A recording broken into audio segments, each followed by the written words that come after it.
تسببت منتجة جزائرية تعمل في قناة MBC5 في توقيف إعداد برنامج كانت ستتولى تقديمه وتنشيطه الإعلامية المغربية بوشرة الضوء.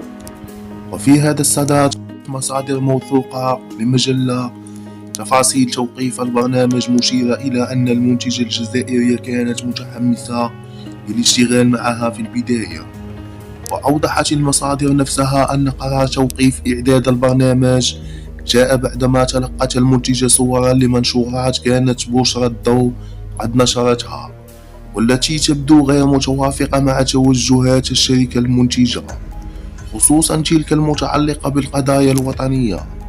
المنتجة الجزائرية حصلت على هذه المنشورات التي كانت تكتبها بوشرة الضوء ضد الجزائريين من إعلاميين مغاربة لم تكشف عن أسماءهم.